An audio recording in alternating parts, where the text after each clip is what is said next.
Hello everyone, welcome to honest अव्वल। I hope you are doing well guys. जैसा कि मैंने आप लोगों से कमिटमेंट करा है कि मैं यूपीएससी के रिगार्डिंग आपको बहुत सारे स्टडी मटेरियल देने वाला हूं और बहुत सारी क्लासेस आप लोगों को देने वाला हूं। साथ ही मैंने आप लोगों के साथ ये भी कमिटमेंट करा है कि आखिरकार आपका तैयारी करने का तरीका कैसा होना चाहिए जिससे आपका prelims as well as mains भी क्रैक हो जाए। लेकिन उससे पहले हम बातचीत करेंगे कि आखिरकार प्रीलिम्स एग्जाम पास करना इतना कठिन क्यों है। और आप अभी वर्तमान समय में देख रहे होंगे कि प्रीलिम्स एग्जामिनेशन को क्रैक करना बहुत ही ज़्यादा वास्ट होता जा रहा है, बहुत ही ज़्यादा मुश्किल होता जा रहा है। तो इसके ऊपर बातचीत करेंगे कि आखिरकार कारण क्या है। तो देखो गाइज, इसमें मैंने टोटल 11 पॉइंट्स आप लोगों के लिए लेकर के आए हैं। अगर आप ये 11 पॉइंट्स पे काम कर लेते हैं और इस 11 पॉइंट्स को आप अपने अधिकार क्षेत्र में लेकर के आ जाते हो, ठीक है ना? तो ये एग्जाम भी आपका हो जाएगा। यानी कि प्रीलिम्स एग्जामिनेशन जो इतना वास्ट है, या यूँ कहा जाए तो इसको पास करना बहुत कठिन होता जा रहा है, इसको पास करना आपके लिए बहुत आसान हो जाएगा। तो आइए अब शुरू करते हैं इन तमाम टॉपिक को एक-एक करके। लेकिन वीडियो को शुरू करूँ उससे पहले, अगर आप इस चैनल पे नए हैं तो चैनल को सब्सक्राइब कर लीजिएगा, बेल आइकन को प्रेस कर लीजिएगा। आइए शुरू करते हैं। दोस्तों, यहाँ पे देखो तो मैंने बहुत सारे पॉइंट्स नहीं रखे हैं, क्योंकि मैंने बहुत कम पॉइंट्स रखे हैं और सिर्फ 11 पॉइंट्स हैं। और इसमें हम बातचीत करेंगे कि आखिरकार कौन-कौन सी ऐसी डिफिकल्टीज़ है जिसकी वजह से प्रीलिम एग्जामिनेशन रुक जाता है या नहीं निकल पाता। आखिरकार कौन-कौन से ऐसे चैलेंजेज़ हैं विद्यार्थी के समक्ष, आपके समक्ष, और कौन-कौन से आपके पास डिफ़िकल्टीज़ है, जिसकी वजह से एग्ज़ाम क्रैक नहीं हो पाता है, चाहे बहुत सारी तैयारी करने के बाद भी, कई सालों की तैयारी होने के बाद भी एग्ज़ामिनेशन क्रैक नहीं हो पाता है। इसके पीछे का सबसे बड़ा कारण क्या है? इन तमाम चीज़ों के ऊपर जानेंगे। तो आइए हम बातचीत करते हैं उन 11 पॉइंट्स के ऊपर, और वो 11 पॉइंट्स कौन-कौन हैं, इसके बारे में जानते हैं। डिस्क्लेमर ऑन है गाइज़, ये सिर्फ़ और सिर्फ़ बहुत सारे साइंटिफिक रिसर्च करने के बाद ये डाला गया है। मेबी हो सकता है आपके पॉइंट ऑफ व्यू से ये वैरी ना करे, और मेबी ऐसा हो सकता है कि आपको लगे कि ये सारे पॉइंट्स भी होने चाहिए थे।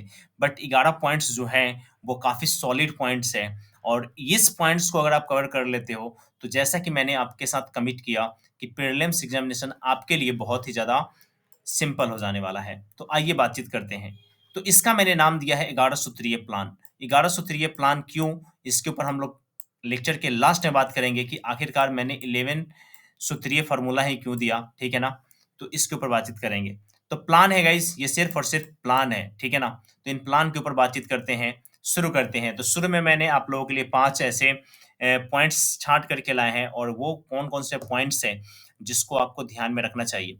और एक बात और, ये 11 ऐसे पॉइंट्स हैं जिसकी वजह से लाखों की संख्या में बच्चे फेल होते हैं, और कहीं न कहीं अगर आपने यूपीएससी का एग्ज़ाम दिया होगा, तो इनमें से आपके बहुत सारे ऐसे पॉइंट्स हैं जो आपको मिल जाएँगे, और आपको भी लगेगा कि हाँ, इस पॉइंट्स की कमी की वजह से हमारा प्रीलिम्स एग्ज़ामिनेशन रुका है। अगर मैं यहाँ पे वर्क कर लूँ, तो आपका प्रीलिम्स एग्ज़ामिनेशन नहीं रुकेगा। तो गाइज़, बात करते हैं एक-एक करके। देखो, सबसे पहले सिलेबस। सिलेबस के ऊपर आप सभी को पता है कि सिलेबस जो यूपीएससी का है वो काफ़ी वास्ट सिलेबस है, ठीक है ना? क्योंकि यहाँ पे देखो तो इसका जो एरिया है वो काफ़ी वाइड है, काफ़ी बड़ा एंगल ये लेकर के आता है, जिसमें आपके वेरियस सब्जेक्ट को कवर किए जाते हैं। कुछ इम्पोर्टेंट सब्जेक्ट मैंने आपके लिए यहाँ पे निकाला है, हालाँकि यूपीएससी में कुछ इम्पोर्टेंट और कुछ अनवांटेड नहीं होता, सब कुछ इम्पोर्टेंट ही होता है। तो इसमें हम बातचीत करेंगे सबसे पहले हिस्ट्री के ऊपर। तो history, geography, polity, economy, science, उसके बाद एनवायरनमेंट इकोलॉजी, उसके बाद करंट अफेयर, ठीक है ना? ये 5-6 ऐसे सब्जेक्ट हैं, जो एक एरिया बनाता है, अपना एक ऐसा क्षेत्र रखता है, जो प्रत्येक साल अपने लिए लेकर के आता है यूपीएससी के प्रीलिम्स एग्जामिनेशन में। कम से कम प्रत्येक सेक्टर से आपके 15 क्वेश्चंस तो आते ही आते हैं। इस बार हिस्ट्री के तो क्वेश्चन इन्होंने गायब ही लगभग-लगभग कर दिए हैं, वहीं पे इन्होंने जियोग्राफी से अच्छा खासा क्वेश्चन पूछा हुआ है। तो इन तमाम चीज़ों के ऊपर बातचीत करेंगे। तो सिलेबस काफ़ी वास्ट है, और सिलेबस वास्ट होने की वजह से बहुत अच्छी तैयारी होने के बावजूद भी एग्ज़ामिनेशन को क्रैक करना उतना ज़्यादा आसान नहीं होता जितना ज़्यादा होना चाहिए। क्योंकि अगर किसी को हिस्ट्री समझ में आ रहा है तो उसका जियोग्राफी खराब है, हिस्ट्री जियोग्राफी ठीक है तो उसका पॉलिटी खराब है, अगर पॉलिटी भी ठीक है तो इकोनॉमी खराब है, इकोनॉमी भी ठीक है तो उसका एनवायरनमेंट खराब है, और आप ये कह सकते हो कि एनवायरनमेंट इकोलॉजी खराब है। तो ये कहीं न कहीं साइंस हो गया, एनवायरनमेंट इकोलॉजी हो गया।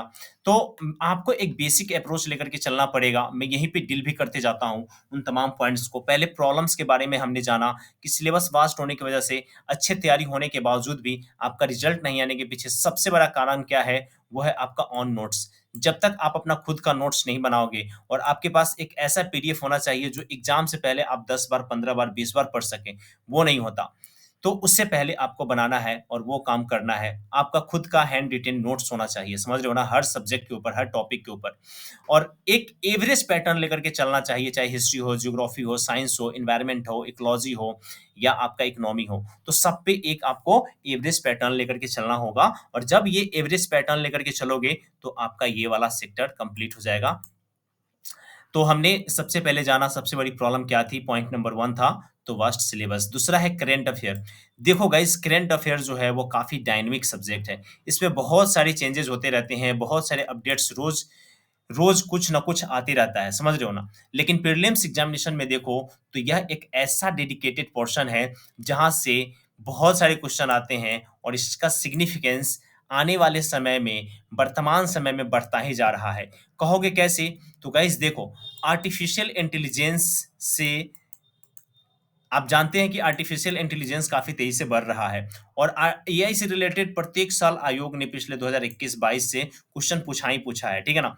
और यहीं पे देखोगे तो बहुत सारे ऐसे करंट अफेयर वाले पार्ट है, जो आपका करंट और plus statics, current plus statics मिल करके आपके लिए ड्राइव करता है क्वेश्चन और जो कि आपके लिए हो जाता है भास्ट, आपके लिए हो जाता है काफ़ी ज़्यादा चैलेंजिंग, ठीक है ना? और इसी वजह के इस कारण की वजह से भी बहुत सारे क्वेश्चंस रॉन्ग हो जाते हैं। तो ये भी ध्यान में देना है।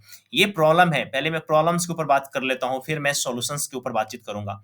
तो डायनामिक नेचर है करंट अफेयर का, तो इस डायनामिक नेचर से कैसे आपको कवर करना है, कितना ज़्यादा मात्रा में आपको करंट अफेयर पढ़ना चाहिए, क्या दिन भर करंट अफेयर पढ़ना चाहिए, क्या कोई स्पेसिफिक न्यूज़पेपर पढ़ना चाहिए या कोई न्यूज़ चैनल देखना चाहिए या किसी की वीडियोज़ देखना चाहिए या मंथली करंट अफेयर पढ़ना चाहिए, क्या करना चाहिए आखिरकार इस करंट अफेयर के लिए? तो इसके ऊपर बातचीत करेंगे। तो 2 पॉइंट्स हमने देखे, पहला है वास्ट सिलेबस, दूसरा है करंट अफेयर का बहुत ही डायनामिक नेचर है और यहाँ से बहुत सारे चेंजेस आते रहते हैं। उसके बाद देखो तो एनालिटिकल स्किल। देखो गाइज़, ये एनालिटिकल स्किल का होना बहुत ज़रूरी है, क्योंकि यहाँ पे यूपीएससी, सीएससी में आपका फैक्चुअल नॉलेज नहीं चेक किया जाता है। यहाँ पे ऐसा नहीं कहा जाता है कि आप फैक्चुअल आपसे डेटा पूछा जाएगा, नहीं, यहाँ पे आपको प्रॉब्लम सॉल्विंग स्किल्स को डेवलप करना होता है। आपको एक एनालिसिस बेस्ड पैटर्न का इस्तेमाल होता है और कहीं न कहीं इस एनालिसिस बेस्ड पैटर्न का जो फॉलो है, वो बच्चे नहीं कर पाते हैं, जिसकी वजह से भी उनका एग्ज़ाम जो है रुक जाता है, ठीक है ना? तो 3 पॉइंट्स हमने डिस्कस कर लिए। चौथा पॉइंट है नेगेटिव मार्किंग। आखिरकार आप कितने क्वेश्चन करोगे, तो आपका रिज़ल्ट आएगा और कितने क्वेश्चन आप गलत करोगे, तब रिज़ल्ट आएगा। देखो गाइस, ये कह पाना बहुत मुश्किल है। क्या है कि आप इसमें अगर गेस भी करते हो तो ये काफ़ी रिस्की होता है, क्योंकि इसमें पेनल्टी काफ़ी तगड़ा लगता है। अगर एक भी क्वेश्चन गलत हुआ तो आप ये कहने के लिए 3.33 है, लेकिन एक्चुअल में करता है 0.66% इतने नंबर आपके कटते हैं एक क्वेश्चन रॉन्ग होने पे। समझ रहे हो कि नहीं? तो ये एक बहुत बड़ा मेजर एरिया अपना कवर करता है नेगेटिव मार्किंग, तो इसके ऊपर बातचीत करेंगे। तो 4 पॉइंट्स हो गए, ये 4 मेजर पॉइंट्स हैं। उसके बाद 5वां नंबर देखो तो कॉम्पिटिटिव नेचर्स। कॉम्पिटिटिव नेचर्स में आप देखोगे तो आखिरकार इसका जो एरिया है वो काफ़ी ज़्यादा वाइड होता जा रहा है। पहले इसमें जो कॉम्पिटिशन था वो काफ़ी कम था, अब इसमें कॉम्पिटिशन काफ़ी बढ़ता जा रहा है। बहुत, बहुत, बहुत, बहुत, बहुत ज़्यादा एनक्रोच होता जा रहा है। पहली बात तो ये है कि जिन लोगों का यूपीएससी एग्ज़ाम हो रहा है, हो रखा है और जो यूपीएससी पास कर चुके हैं, वो भी अपना रैंक सुधारने के लिए एग्ज़ाम दे रहे हैं, पहली बात ये है। दूसरी बात ये है कि जो न्यू लर्नर्स हैं, जिनका एम है, टारगेट है कि हाँ, हमें यूपीएससी, सीएससी क्रैक करना है, तो वो तो ये हैं। और तीसरे व्यक्ति वो हैं, जो पिछले 2 साल से, 3 साल से लगे हुए हैं इस एग्ज़ामिनेशन को लेकर के और कहीं न कहीं अब माइंड में एक बात बैठ गया है कि यार इतने साल दे चुका हूँ लाइफ़ का, तो कुछ टाइम और, कुछ टाइम और, कुछ टाइम और, कुछ टाइम और इस तरीके से करते-करते उनके जीवन का एक बहुत बड़ा टाइम निकल जाता है और मेंस तो छोड़िए, प्रीलिम्स एग्ज़ामिनेशन तक भी क्रैक नहीं हो पाता। तो इसके पीछे मैं 4 कारण बता चुका हूँ, 5वां कारण भी आपके साथ डील कर चुका हूँ, तो ये भी एक रीज़न है। ऊपर से आप देखोगे तो हिंदी वर्सेस इंग्लिश का भी कुछ मुद्दा है, इसके ऊपर भी बातचीत करेंगे। साथ में अभी जो पैटर्न चेंज हो रहा है उसके ऊपर भी बातचीत करेंगे, तो ये बहुत सारे पॉइंट्स हैं। लेकिन पहले जो मैं 11 पॉइंट्स लेकर के आया हूँ उसको डील कर लेता हूँ। देखो 6 नंबर पॉइंट है टाइम मैनेजमेंट। देखो टाइम मैनेजमेंट का होना बहुत ज़रूरी होता है एग्ज़ाम हॉल में। बहुत सारे क्वेश्चन आने के बावजूद भी बहुत सारे क्वेश्चंस आपके रह जाते हैं। क्यों? क्यों रह जाते हैं? इसके पीछे का सबसे बड़ा कारण ये है कि अभी आपको ऐसा लगता है कि हाँ यार, चलो मैं मॉक टेस्ट क्या ही लगाऊँ घर पे, या कुछ भी कैसे घर का माहौल अलग होता है, रूम का माहौल अलग होता है। वहाँ पे आप जिस तरीके से आप एग्ज़ाम को फ़ॉलो कर रहे हो या जिस तरीके से आप टाइम मैनेजमेंट कर रहे हो, वो बिल्कुल डिफरेंट हो जाता है आपका रियल एग्ज़ाम हॉल में। अब करना कैसे है, किस तरीके से इसको टाइम मैनेज करना है, इसके ऊपर बातचीत करेंगे। लेकिन टाइम मैनेजमेंट भी एक बहुत बड़ा कारण है आपका एग्ज़ाम ना निकलने का। क्योंकि कभी-कभी ऐसा होता है कि प्रीलिम्स का आप एग्ज़ाम देने गए हैं, पेपर 1 आपका बहुत अच्छे से हो गया, पेपर 2 में आपके पास समय ही नहीं बचा। बताओ 80 क्वेश्चन जहाँ पे 100 क्वेश्चन करने थे, वहाँ पे तो आपने समय बना लिए, लेकिन जहाँ पे 80 क्वेश्चन करने हैं, वहाँ पे आपका समय ही नहीं आ रहा है और आप आपके समय ही खत्म हो जा रहे हैं, तो बहुत सारे क्वेश्चन छूट जाते हैं, जिसकी वजह से भी आपका एग्ज़ाम रुक जाता है। क्योंकि आपको पता है कि यूपीएससी, सीएससी एग्ज़ामिनेशन में और उसमें भी प्रीलिम्स एग्ज़ामिनेशन में 2 पेपर होता है। एक होता है गाइज़ आपका जीएस 1 और आपका ये होता है आपका जीएस 2। जीएस 2 में आप देखो तो कंप्लीट आपका सीसेट है और ये में जीएस सेकंड में फर्स्ट में देखो तो कंप्लीट आपका जनरल स्टडीज़ है और जनरल स्टडीज़ में भी आपका इसका एरिया बहुत बड़ा है, जो मैंने आपके साथ डील किया। और सीसेट में कहा जाता है कि हम 10th लेवल का एग्ज़ाम लेंगे, बट इसका भी एरिया अब काफ़ी कम टाइमों में काफ़ी ज़्यादा बढ़ गया है, तो इसके ऊपर भी बातचीत करेंगे। उसके बाद सबसे बड़ी बात ये है अनप्रेडिक्टेड क्वेश्चन का पैटर्न। प्रत्येक साल आयोग कुछ न कुछ अपने क्वेश्चन पैटर्न में चेंजेस कर रही है और ये कहीं न कहीं फेल करने का सबसे बड़ा मेजर कारण बनता जा रहा है गाइस, ठीक है ना? तो अनप्रिडिक्टेड क्वेश्चन कैसे हैं? जो पैटर्न आपने फॉलो किया प्रीवियस ईयर में और उसके ऊपर आपने बहुत सारे प्रैक्टिस करे और आपने तैयारी किया और चले गए एग्ज़ाम देने। आप जब एग्ज़ाम हॉल में जाते हो, तो आपके पास पेपर बिल्कुल ही डिफरेंट आता है। एक भी ऐसा क्वेश्चन आपको नहीं मिलता है या बहुत कम क्वेश्चन मिलते हैं, जो आपके प्रीवियस ईयर क्वेश्चन से मिलते-जुलते हो। कहने का सेंस मेरा ये नहीं है कि प्रीवियस ईयर में जो क्वेश्चन पूछा गया है, वही क्वेश्चन आपको नेक्स्ट ईयर या प्रेज़ेंट ईयर में पूछ लिया जाएगा, नहीं। कहने का सेंस ये है कि जिस पैटर्न पे, जिस बेस्ड पे क्वेश्चन पूछा गया था प्रीवियस ईयर में, उस पैटर्न, उस बेस्ड से उन्होंने क्वेश्चन ही नहीं पूछा, कुछ नया ही पैटर्न अपना डेवलप कर दिया। तो ये न्यू पैटर्न क्या है, उसके ऊपर बातचीत करेंगे क्योंकि मैंने इसके लिए रखा है एलिमिनेशन मेथड। एलिमिनेशन मेथड मैं इसके लिए रखा हूँ 11 नंबर पॉइंट्स में, तो इसके ऊपर बातचीत करेंगे गाइज़। लेकिन सबसे पहले बात ये देखो कि अनप्रेडिक्टेड क्वेश्चन्स आते हैं और ऐसे क्वेश्चन्स आते हैं जिसके ऊपर ना आपका बहुत अच्छे से इन डेप्थ अंडरस्टैंडिंग होती है, ना ही आप उसको मेमोराइज़ेशन करके जाते हो, ठीक है ना?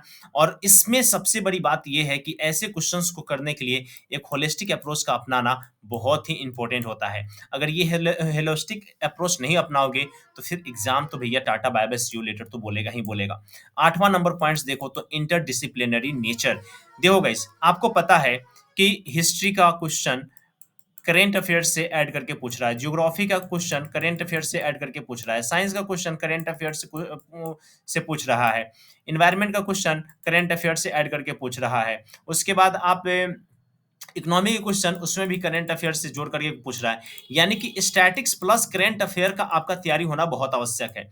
तो यही कहा जाता है इंटरडिसिप्लिनरी नेचर्स आना बहुत ज़रूरी है। क्योंकि हो सकता है कभी-कभी ज्योग्राफी और हिस्ट्री दोनों एक साथ कनेक्ट कर दें। कभी-कभी ऐसा भी हो सकता है कि ज्योग्राफी प्लस आपका एनवायरनमेंट इकोलॉजी एक साथ कनेक्ट कर दे और उससे क्वेश्चन बना दे। तो आपको कहीं न कहीं आपके ब्रेन में सब्जेक्ट स्विच करना भी आना चाहिए कि हाँ, यहाँ से ये पोर्शन बनाया, उठाया एनवायरनमेंट से और ये पोर्शन जोड़ दिया ज्योग्राफी से और इस क्वेश्चंस को हमें किस तरीके से क्रैक डाउन करना है, ये उस समय इंस्टेंट टाइम में आपके पास आना बहुत आवश्यक होता है। और जैसे ही ये माइंड में उस समय क्लिक नहीं होता, क्वेश्चन गलत हो जाते हैं और फिर आप घर पे आते हो, आपको तो ऐसा लगता है कि क्वेश्चन मैंने सही कर लिया, बट फाइनली वो गलत हो जाता है। तो ये भी एक बहुत बड़ी समस्या है और मैं सबसे बड़ा समस्या मानता हूँ इसे, रिवीजन चैलेंजेस। क्योंकि इतने सारे सब्जेक्ट हैं, इतना वास्ट सिलेबस है कि सबका एक प्रॉपर टाइम में रिवीजन कर पाना बहुत ही ज़्यादा मुश्किल होता है। और जो व्यक्ति इस काम को कर लिया, प्रॉपर रिवीजन कर लिया, प्रॉपर एनालिसिस कर लिया, प्रॉपर क्रिटिकली थिंकिंग कर लिया, प्रॉपर टेस्ट सीरीज लगा लिया, उसका प्रीलिम्स कभी नहीं रुकेगा गाइस, उसका प्रीलिम्स कभी नहीं रुकेगा। तो इस बात को याद रखना कि अगर आपको प्रीलिम्स निकालना है, तो आपके माइंड में सबसे पहला आना चाहिए वो है more more revision, less study more revision, less study more revision. कहने का सेंस ये है कि एक बुक को आप 100 बार पढ़ो, ना कि 100 बार आप 100 बुक को आप एक-एक बार पढ़ो। कहने का सेंस बस यही है कि एक स्टडी मटेरियल को आप 100 बार पढ़ो, एक लक्ष्मीकांत को आप 100 बार पढ़ो, एक आप राजीव अहिर को 100 बार पढ़ो, एक आप कह सकते हो रवि अग्रवाल सर की जो बुक आती है साइंस एंड टेक की, काफ़ी प्यारी बुक है, उससे आप 100 बार पढ़ो, तो कहीं न कहीं आपके एग्ज़ामिनेशन क्रैक होने के जो चांसेज़ होते हैं, वो बहुत ज़्यादा बढ़ता चला जाता है, बढ़ता चला जाता है, बढ़ता चला जाता है। और ये ऐसा नहीं है कि आज पढ़ा, आज पढ़ लिया, कल पेट में दर्द हो रहा है, भैया की शादी है, बुआ की बेटी की शादी है, दोस्त के यहाँ पार्टी चल रहा है, बर्थडे है, उसमें चले गए। नहीं भैया, आपको रेगुलर करना पड़ेगा। ये एक ऐसा आप एक ऐसे एग्ज़ाम को देने के लिए तैयार हो रहे हैं, जिसमें आपको रेगुलर आपको कोशिश करनी ही पड़ेगी। फॉर एग्ज़ाम्पल आपने बहुत सारे आप लोगों ने हॉलीवुड मूवी वगैरह आपने देखा होगा, ये एग्ज़ाम्पल वगैरह देखा होगा। जभी भी जितना बड़ा दुश्मन होता है, उतनी ज़बरदस्त प्रैक्टिस करनी पड़ती है। तो वही बात है, जितना बड़ा आपके पास दुश्मन है, जो भी मान लो कि अगर आपका दुश्मन यूपीएससी है, तो इसके लायक आपको बन के जाना पड़ेगा, नहीं तो आप एक ऐसे मतलब कि डार्क वे में जा रहे हो, एक ऐसे डार्क नेट में जा रहे हो, जहाँ पे मतलब कि जाना तो पॉसिबल है, लेकिन वहाँ से निकल के आना बहुत ही ज़्यादा मुश्किल है, समझ रहे हो ना? तो ये भी आपको करना पड़ेगा। और सबसे बड़ी प्रॉब्लम ये है कि एग्ज़ाम के समय में रिकॉल कर पाना, ये बहुत बड़ा समस्या होता है। तो कहीं न कहीं ये समस्या आपका दूर हो सकता है, सिर्फ़ और सिर्फ़ रिविज़न से। 10वां नंबर जो पॉइंट है, वो स्ट्रेस एंड प्रेशर लेवल। देखो गाइस, एग्ज़ाम हॉल का जो स्ट्रेस होता है, वो जो प्रेशर लेवल होता है, वो कहीं नहीं होता और ख़ास करके यूपीएससी का जो स्ट्रेस है और प्रेशर है, एंग्ज़ायटी है, वो काफ़ी तगड़ा लेवल का होता है। तो इन तमाम चीज़ों को क्लियर डाउन करने के लिए और इन तमाम चीज़ों के ऊपर आपको अपना प्रॉपर अटेंशन देने के लिए कहीं न कहीं एक्सरसाइज़, ठीक है ना? मेंटल प्लस फिज़िकल हेल्थ का भी ध्यान देना बहुत ज़्यादा ज़रूरी होता है। बिकॉज़ जब यूपीएससी की तैयारी करने बच्चा आता है, तो उसके माइंड में बस ये होता है कि मुझे ये बुक समाप्त करना है, ये बुक समाप्त करना है, ये बुक समाप्त करना है, करंट अफ़ेयर पढ़ना है, कोचिंग जाना है, ट्यूशन जाना है, दोस्तों से मिलना है, पार्टी भी करना है, मुखर्जी नगर में जाके घूमना भी है, थोड़ा-सा जा कर के वो नेहरू विहार के नाले के पास बैठ कर के चाय भी पीना है, जो मंगल भैया का चाय है, उसका चाय भी पीना है, ठीक है ना? चावला की पेस्ट्री भी खानी है, वगैरह-वगैरह बहुत सारी चीज़ें होती हैं। उसके बाद आप चले जाओ राज्य ओज ओल्ड न राजेंद्र नगर में, तो एक बहुत ही फेमस चीज़ है सुट्टा, सुट्टा, चाय एंड सुट्टा। तो वो भी होता है कि चलो आज थोड़ा चाय सुट्टा मार के आ जाते हैं, पोहा खा कर के आ जाते हैं। तो मैं ये नहीं कहता कि ये सब ज़रूरी नहीं है, लेकिन जो अनवांटेड चीज़ है, उसको छोड़ना चाहिए और जो वांटेड चीज़ें हैं, जैसे कि एक्सरसाइज़ करना, मिल्क पीना, वॉक करना, ये सब ज़्यादा इम्पोर्टेंट होता है, जो आपको स्ट्रेस लेवल से दूर रखेगा, मेडिटेशन वगैरह करना, ये सब बहुत इम्पोर्टेंट होता है, समझ रहे हो ना? तो एक तो stress level, revision, interdisciplinary nature, unpredicted question, time management, ये सारी चीज़ें हैं। 11 नंबर पॉइंट्स मैंने रखा और सबसे शानदार पॉइंट्स मैं इसी को मानता हूँ। 11वां नंबर पॉइंट आप देखोगे गाइस, तो यहाँ पे क्या है कि यूपीएससी सीएसई ने इंट्रोड्यूस किया है एक न्यू मेथड को 2021 में और 2021 में इन्होंने एक ऐसा मेथड को इस्तेमाल करा, जिस मेथड की वजह से 2021, 22 और 23, देखना ज़रा, ध्यान से सुनना भाई, ये बहुत इम्पोर्टेंट पॉइंट है। 21 में अगर 100 हिंदी माध्यम के बच्चे पास हुए, तो 2022 में ये 60 हो गए और 2023 में ये शायद 5-6 भी ना हो। देख लेना, हिंदी माध्यम के 5-6 बच्चे भी इस बार रिज़ल्ट में नहीं होने वाले हैं, पास नहीं होने वाले हैं। वो उनका रेशियो इस बार 0 होने वाला है हिंदी माध्यम का। हिंदी माध्यम का जो इस बार परसेंटेज होगा, वो लगभग-लगभग नगण्य हो जाएगा, 0 पॉइंट मतलब कि इतना कम हो जाएगा जिसका कोई हद हिसाब नहीं है। मेबी हो सकता है 5 बच्चे ही पास ना हो हिंदी माध्यम का और इसका सबसे बड़ा कारण क्या है, वो है एलिमिनेशन मेथड। देखो, हिंदी माध्यम और इंग्लिश माध्यम का एक बहुत बड़ा तमाशा चलता है। पहली बात तो ये है कि 2021 में जो पैटर्न लागू किया गया था, उससे पहले का जो पैटर्न था, उसमें कहीं न कहीं आप कुछ-कुछ पॉइंट्स को, कुछ-कुछ बिंदु को एलिमिनेट करके हटा सकते थे। बट नए सिचुएशन में, नए एग्ज़ाम पैटर्न में आप एलिमिनेशन कर ही नहीं सकते, अगर आपके पास डीप अंडरस्टैंडिंग नहीं है, ठीक है ना? अगर डीप अंडरस्टैंडिंग नहीं है, तो आप एक भी क्वेश्चन को जो है एलिमिनेट नहीं कर पाओगे और एलिमिनेट ना करने की वजह से बहुत सारे रिजल्ट रुक जाते हैं। और सबसे बड़ी समस्या ये है रिजल्ट ना आने का हिंदी माध्यम का। पेपर्स जीएस पेपर 1 तो फिर भी सही है भैया, चाहे उसमें मतलब कि जितने भी चेंजेस करने हैं कर लो, बच्चा उस क्वेश्चन को कर ले जाएगा। सबसे बड़ा तरीका है, सबसे बड़ा जो प्रॉब्लम है, राक्षस है, वो ये बैठा हुआ है सीसेट। सीसेट में जिस तरीके से नए चेंजेस आ रहे हैं, न्यू पैटर्न्स आ गए हैं और ये एलिमिनेशन मेथड को खत्म कर दिया गया है। एलिमिनेशन मेथड आपका पेपर 1 में भी और पेपर 2 में भी, दोनों में ही लगभग-लगभग खत्म कर दिया गया है। अगर आपके पास डीप अंडरस्टैंडिंग नहीं है, सब्जेक्ट मैटर के ऊपर आपका बहुत अच्छे से तैयारी नहीं है, तो जान लो एग्जामिनेशन में नंबर प्लस में तो छोड़ो, नेगेटिव में भी घुस सकता है। समझ रहे हो ना? अब क्वेश्चन का नेचर जो यूपीएससी है वो कैसे चेंज करा है वो जरा देखो। एक क्वेश्चन दे दिया, 4 उन्होंने ऑप्शन दे दिया और फिर कहेंगे कि पहला पेयर सही है, दूसरा पेयर सही है, तीसरा पेयर सही है, चौथा पेयर सही है। अब बताओ इसमें से क्या ही एलिमिनेट तुम करोगे भाई? क्या ही एलिमिनेट करोगे? अगर आपके पास डीप अंडरस्टैंडिंग नहीं है और आपने सब्जेक्ट को, अपने टॉपिक को अच्छे से तैयारी नहीं करा है, तो ऐसे क्वेश्चन में एलिमिनेट कर पाना लगभग-लगभग नामुमकिन है। लगभग-लगभग, लगभग-लगभग इम्पॉसिबल सा है। समझ रहे हो ना? यानी कि पॉसिबल वो है भी नहीं। वो कहते हैं ना कि नथिंग इज इम्पॉसिबल, लेकिन यूपीएससी कहता है कि भैया हम बनाते हैं इम्पॉसिबल चीजें।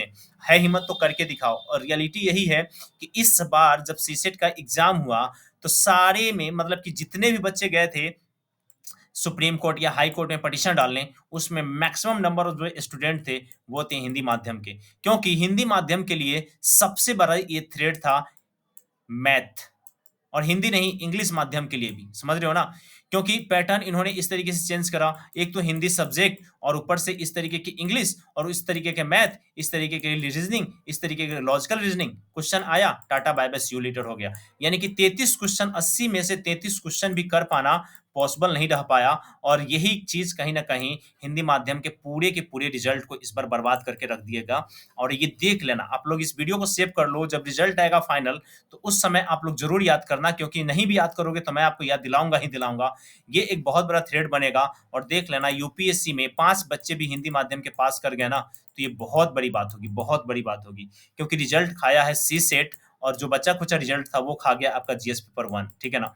और ये दोनों पेपर ने मिला करके हिंदी माध्यम का रिजल्ट जो है वो शून्य कर दिया। इसके पीछे सबसे बड़ा कारण क्या है? एक तो जो बच्चे इंजीनियरिंग की तैयारी कर रहे हैं, जो मेडिकल की तैयारी कर रहे हैं, जो मैनेजमेंट की तैयारी कर रहे हैं, इन लोगों की इंग्लिश बड़ी अच्छी होती है। पहली बात ये है। दूसरी बात ये है कि इनका मैथ भी काफ़ी रिदम में रहता है। अगर ये मैथ नहीं भी करते हैं तो इंग्लिश वाले पेपर में, कॉम्प्रिहेंशन वाले पेपर को काफ़ी अच्छे से करके लेके चले जाते हैं और इनको वेटेज मिल जाता है। और पेपर फर्स्ट में इनका लगभग-लगभग बहुत अच्छा खासा प्रदर्शन होता है, जिसकी वजह से इनका प्रीलिम्स क्रैक हो जाता है। देखो, आज के समय में प्रीलिम्स पास करना जितना कठिन है, ठीक है ना?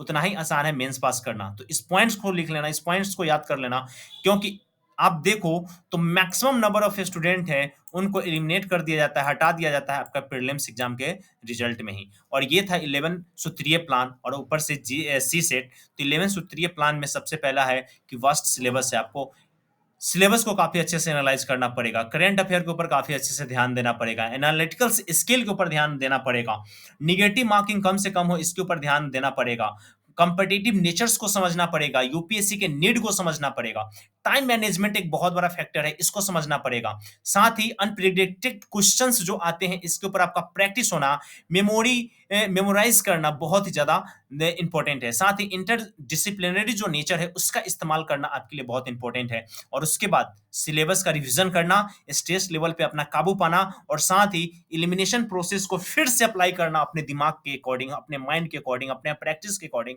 ये बहुत इंपॉर्टेंट है। और इन तमाम चीज़ों को ध्यान में रखते हुए ऑनेस्ट टॉप बल आपके लिए लेकर के आ रही है एक शानदार और बेहतर कोर्स जो आपको दिलाएगा यूपीएससी सीएसई 2024 में प्रीलिम्स एग्जामिनेशन में एक अच्छा खासा आपको एक वेटेज प्रोवाइड करवाएगा। मैं ये बिल्कुल नहीं कहता कि मैं आपको रिजल्ट देने वाला हूँ, लेकिन मैं आपको ये कह रहा हूँ कि जितने भी इसमें पॉइंट्स आप लोगों के साथ मैंने डील करे हैं, जितने भी पॉइंट्स के ऊपर बातचीत करे हैं, ये सारे पॉइंट्स के ऊपर हम लोग खरा उतरेंगे और आपके सारी तैयारी हम लोग करवाएँगे। कुछ नहीं करना है गाइस, सपोर्ट कीजिए, अपना प्यार दिखाइए, चैनल को सब्सक्राइब कीजिए, वीडियो को लाइक कीजिए, जितना ज़्यादा से ज़्यादा होता है शेयर कीजिए, इस फैमिली को थोड़ा-सा बड़ा कीजिए, सारे क्लासेस आपके आ जाएँगे, ठीक है ना? तो इस वीडियो में बस इतना ही रखते हैं दोस्तों। Thank you so much everyone. इसके अलावा अभी अपकमिंग वीडियोस में आंसर राइटिंग आएगा, सीसेट के ऊपर आएगा, फिर जीएस पेपर 1 के ऊपर स्पेशल वीडियो आएगा, ठीक है ना? एंड देन उसके बाद आपके क्लासेस वगैरह सब कुछ शुरू हो जाएंगी, ठीक है? तो इस वीडियो में बस इतना ही रखते हैं, मिलते हैं नेक्स्ट वीडियो में। अगर वीडियो अच्छी लगी हो तो लाइक, रेट, रिव्यू, आंसर करना मत भूलना। इसके अलावा अगर किसी टॉपिक के ऊपर, किसी सब्जेक्ट के ऊपर या यूपीएससी के अलावा ये यूपीएससी के ऊपर ही कोई वीडियो चाहिए तो कमेंट बॉक्स में कमेंट करके बताइए। मैं कोशिश करूंगा उस वीडियो को कवर करने का। तो इस वीडियो में बस इतना ही दोस्तों, मिलते हैं नेक्स्ट वीडियो में, तब तक के लिए जय हिंद।